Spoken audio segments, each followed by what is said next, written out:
Pandemics suck, okay?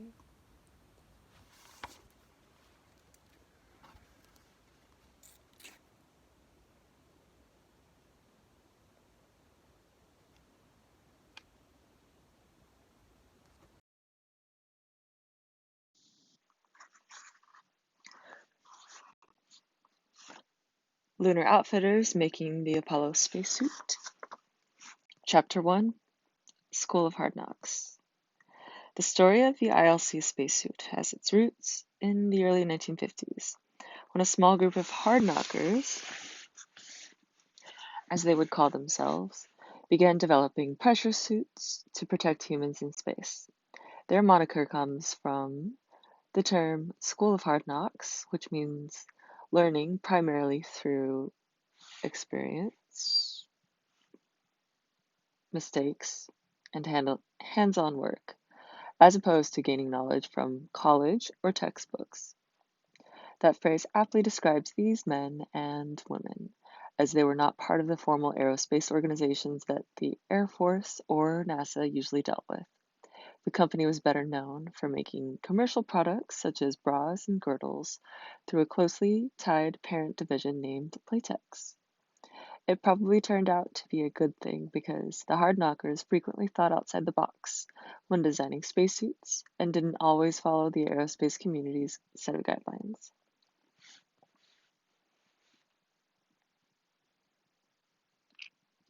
The ILC's work on pressure suits followed the success their small division had had with developing and manufacturing pressure helmets, such as the model MA2 for the U.S. Air Force. Post-World War II jet aircraft were flying at higher altitudes, and the demand for crew protection had increased. While the Air Force gave ILC an opportunity to develop the first pressure suits, those early contracts were just an excuse for ILC to get their spacesuit recognized by industry. It wasn't long before everyone in the business knew the ILC pressure suits as state-of-the-art because they were the best available garments for space travel. The designers of these new spacesuits were truly artists who worked in a very abstract world as they visualized how pressurized garments would comfortably fit the wearer and, most important, provide complete mobility for arms and legs, which otherwise stiffened because of the air pressure in the suits. They had to invent and integrate all the mechanics to carry this out while working side by side with very skilled women who painstakingly assembled this life-sustaining one-piece garment with their Singer sewing machines. Okay, that was page 3. Sometimes during the development phases, the women would have to tell the engineers that they could not make the seams the way the engineers envisioned them, but they were always willing and able to offer alternative options. In some cases, the ILC engineers would borrow ideas incorporated in pressure suits others had developed, but they still had to integrate them into their suit, which was easier said than done. The creators of the suit were not seasoned aerospace industry veterans, like many others who supported the Apollo program. They were just a close-knit team of very talented engineers, seamstresses, and model makers with some truly great ideas about how spacesuits should be made.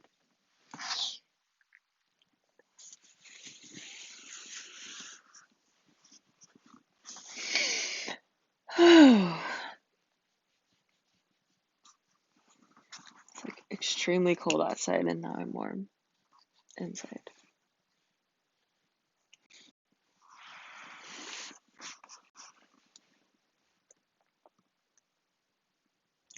Abraham Nathaniel Spanel, Spanel, founder of International Latex Corporation. The success of the Apollo spacesuit program begins with Abraham Nathaniel Spanel, who was born in Russia in 1901 and moved with his family shortly thereafter to Paris. The family then immigrated to the United States in 1911 and soon became American citizens. His father was a tailor who found many opportunities for employment in Rochester, New York. Sounds like the garment district. In his teens, one of Abram's first jobs was delivering newspapers, and one of his customers was George Eastman, the man who founded Eastman Kodak. Eastman took the young Spinell under his wing and became an early mentor to him. Spinell studied engineering in college and tried his hand at studying for the ministry.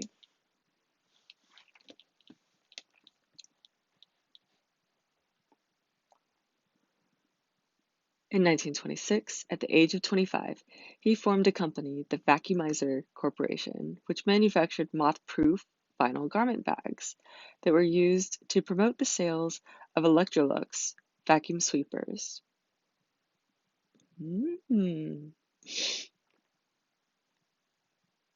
This proved to be profitable to both companies, but Spinell benefited the most from this union. His company grew fast, with annual sales rising to $8,000, and in parentheses it says $1.2 million in 2019 dollars. This growth occurred at the beginning of the Depression years in America and was all accomplished by 3 employees in a 10,000 square foot facility located at 77 St. Paul Street in Rochester. In 1932, Spinell turned his attention to developing products that used latex, a liquid product derived from the sap taken from the caoutchouc tree, Caoutchouc. I wonder what country found it in. Is this Africa?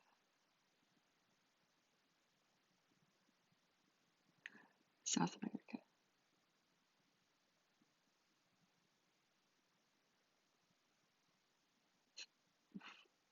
Where do bananas come from? Like, really? What's their origin story?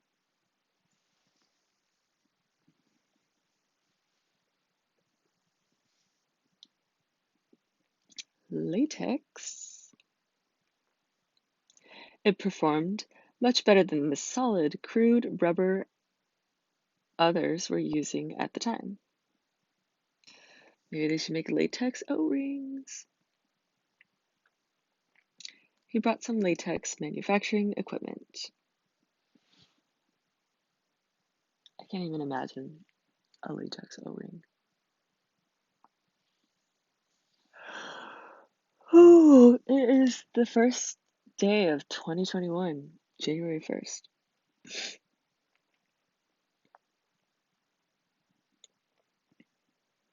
Tired already.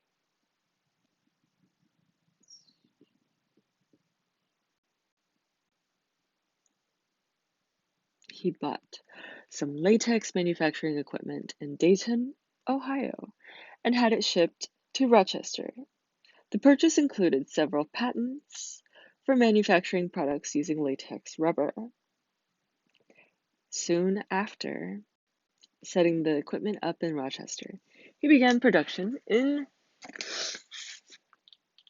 on latex bathing caps and sold them for 50 cents each, while others on the market were selling for 10 to 15 cents each.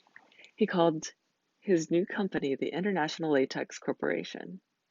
The combination of his natural sales ability and a high-quality product increased his profits. His workforce grew to 12 people who not only helped make the product but also acted as the sales staff. The product line grew to include hot pads, bathroom slippers, aprons, and other items he could make using latex. Here's a picture of him.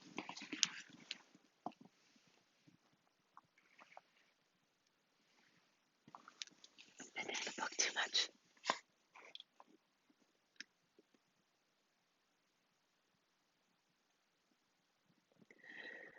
Integrating himself with American culture at such a young age laid the foundation for Spinell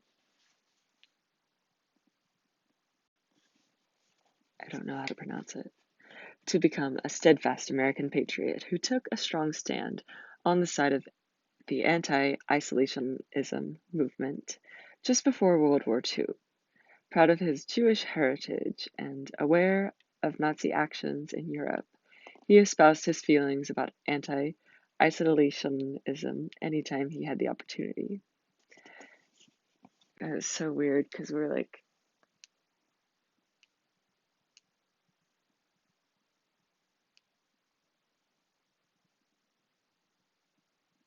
basically like campaigning for isolationism in 2020.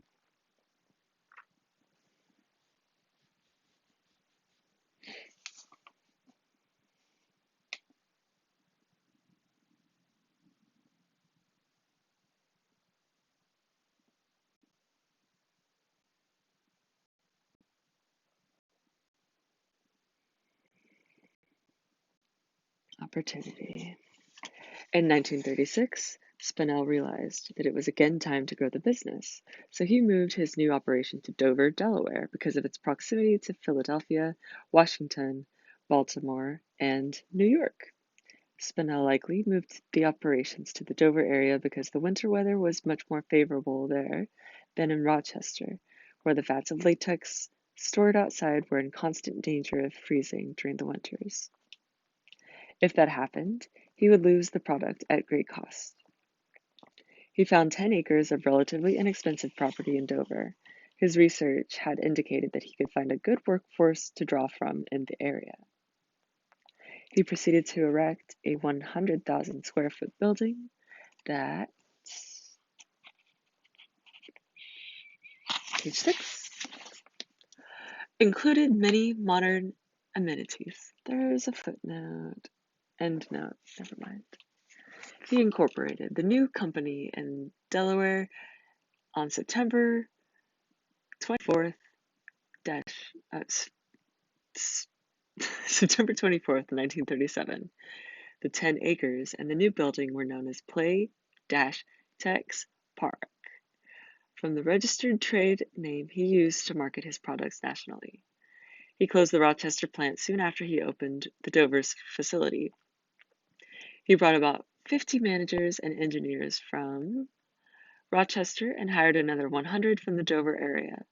The Dover plant had air conditioning, showers, large lounge rooms, and even a hospital with a registered nurse on duty at all times. All of this was rare in the late 1930s as the country was coming out of the Depression. Spinell's first products consisted of latex-dipped bathing caps that were made by the thousands per hour, baby pants, and ladies' hair capes. But international latex consumer products were becoming well established just at the beginning of World War II. After the war began, the flow of rubber was slowed when Japan invaded and took over areas in and around the Dutch East Indies and Malaysia, from which the United States imported 90% of its rubber. As this looming shortage became apparent, Spinell installed large underground labyrinths in his Dover plant for storing all the latex rubber he could amass.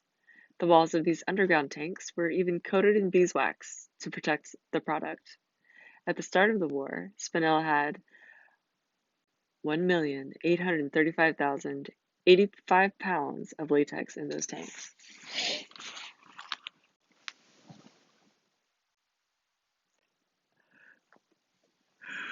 Ooh.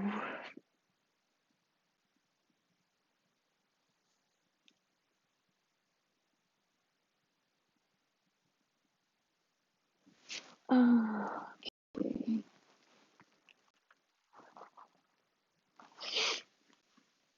Open mode red. Monster headaches.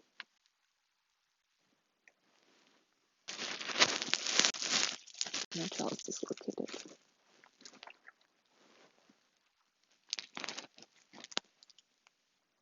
As expected, in December 1941, the Office of Production Management in Washington, D.C. issued a priorities ban on Spinell and his company, which basically amounted to an order to cease the manufacture of all commercial goods using latex.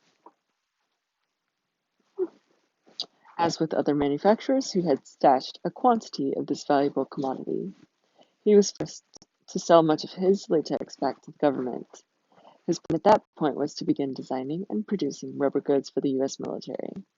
He immediately set out designing and making collapsible canteens, inflatable rafts, and devices such as inflatable stretchers that could be floated across waterways.